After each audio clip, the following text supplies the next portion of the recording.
Hello friends, welcome back to my channel. हम लोग आज डिज़ाइन स्टेप्स देखने वाले हैं कंटिन्यूस स्लैब के लिए। हम लोग RCC 1 का यूनिट 3 कर रहे हैं।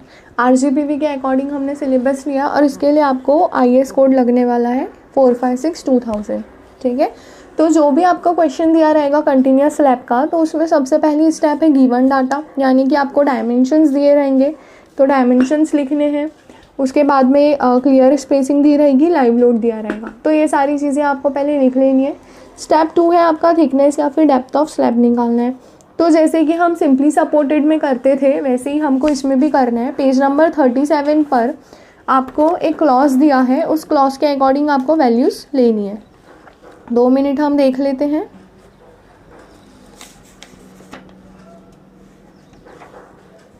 ये देखिए यहाँ पर दे रखा है बेसिक वैल्यूज़, दिख रहा है सभी को। तो कंटिन्यूस स्लैब के लिए हमें कितना लेना है 26 और मॉडिफिकेशन फैक्टर 1.25 लेना है हमको हर बार। मैंने ये आपको लास्ट वीडियो में भी बताया था कि आपको मॉडिफिकेशन फैक्टर 1.25 लेना है। ठीक है, तो डी क्या हो जाएगा आपका L/26 × 1.25। यहाँ से आपको डी मिल जाएगा और आप कैपिटल डी यानी ओवरऑल डैप ले लोगे। 20 से 25 आपको कवर लेना है, आप 50 तक के भी ले सकते हो। ठीक है, कवर हम एक्स्ट्रा इसलिए लेते हैं ताकि फैक्टर ऑफ सेफ्टी मेंटेन रहे। उसके बाद इफेक्टिव स्पान हम कैसे निकालेंगे, तो IS 456 में पेज नंबर 35 पे दिया है, क्लॉसेस दिए हैं कि अब जैसे कि डायग्राम आपको दिख रहा है सभी को, ये जो है ये आपका कंटिन्यूस स्लैब है ना, ये क्लियर स्पान है आपका, ये वॉल है और ये जो है ये है स्लैब की थिकनेस। ठीक है, जब हम क्वेश्चन करेंगे तो मैं और अच्छे से आपको बताऊंगी। ये जो विड्थ ऑफ सपोर्ट है ये क्वेश्चन में दिया रहेगा। क्लियर स्पान आपको निकालना है, तो क्लियर स्पान आप कैसे निकालोगे, वॉल थिकनेस को माइनस करके। ठीक है, तो ये कैसे आया ये भी मैं आपको बताऊँगी। ठीक है, मैंने क्वेश्चन का लिख के रखा है आपको समझाने के लिए, वही क्वेश्चन हम लोग लेने वाले हैं। तो उसका क्राइटेरिया क्या है, वही जो उसमें था सिंपली सपोर्टेड में, clear span plus thickness of slab या फिर clear span plus wall thickness, और दोनों में से हमें जो कम रहेगा वो वाला लेना है। ठीक है, इसके बाद आपके स्टेप नंबर 4 है।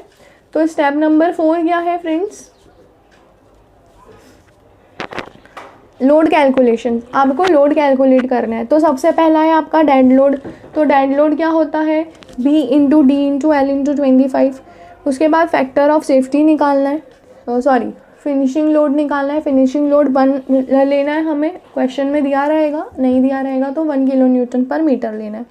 तो अब हम क्या करेंगे, टोटल डेड लोड और टोटल लाइव लोड इस तरीके से, क्योंकि कंटिन्यूस बीम में क्या होता है हमने पढ़ा था कि जो एंड स्पान पर और मिड स्पान पर सपोर्ट्स पर, एंड सपोर्ट्स पर और मिड स्पान पर अलग अलग जगह पे मोमेंट्स और शेयर फोर्स लगते हैं, उस तरीके से हम डिज़ाइन करते हैं, है ना।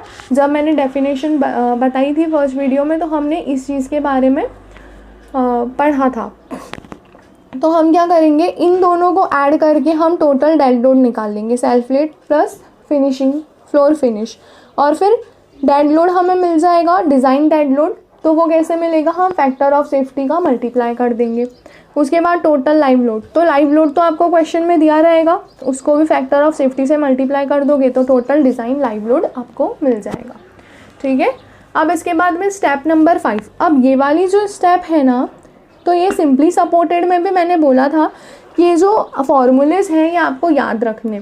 याद कैसे रखने हैं, जैसे हमने टॉस में निकाला था सिंपली सपोर्टेड बीम के लिए WL²/8, फिर कैंटिलीवर के लिए हम लेते थे WL/2 है ना। तो इस तरीके से अब कंटिन्यूस के लिए क्या है WL²/10 WL²/9। तो अब ये जो 10 है और ये जो 9 है ये कहाँ से आया, तो ये आपको क्राइटेरिया दिया है IS 456-2000 में पेज नंबर 96 पर टेबल नंबर 12। ठीक है, देख लेते हैं हम लोग पेज नंबर 36 पर। देखिए पेज नंबर 36 पर ये टेबल दिख रहा है सभी को। तो इस टेबल में यहाँ पर दिया है, देखिए यहाँ पर मैंने एक लाइन लिख रखी है पहले तो, maximum moment occurs at support next to the end support. Maximum moment कहाँ पर अकर होता है, सपोर्ट पर, next to the end support. तो यहाँ पर देखिए near middle of end span at middle of interior span at support next to the end support. तो यहाँ पर dead load and impose load दिख रहा है सभी को। तो यहाँ पे क्या लिखा है 1/10 एंड अदर एट इंटीरियर, और लाइव लोड क्या लिखा है 1/9। तो ये जो दो चीज़ें हैं ये हमको ध्यान में रखनी है, ठीक है। तो डेड लोड के लिए हम लेंगे 1/10 और लाइव लोड के लिए हम लेंगे 1/9, ठीक है। लाइव लोड यानी क्या, इम्पोज लोड। यहाँ पे जो लिखा है इम्पोज लोड मतलब लाइव लोड ही होता है। तो वो फिक्स नहीं होता है, यहाँ पे ब्रैकेट में उसने ये भी लिखा है कि फिक्स्ड नहीं होता है। फिक्स क्यों नहीं होता है, बिकॉज आपको ये क्वेश्चन में गिवन होता है। तो ये आ गया आपका मोमेंट, ठीक है। WL²/10 डेड का, WL²/9 लाइफ का। तो दोनों को ऐड कर लेंगे तो हमको मोमेंट मिल जाएगा। उसके बाद में शेयर फोर्स। तो देखिए शेयर फोर्स के लिए भी मैंने एक लाइन लिखी है, maximum shear force occur at outer side of the support next to the end support. तो उसी के नीचे टेबल नंबर 13 में दिया है, देख लेते हैं। ये भी टेबल नंबर 13 में दिख रहा है सभी को, टेबल नंबर 13 ये वाला टेबल। तो इस टेबल में देखिए at support next to the end support, ये वाला कॉलम हमको देखना है।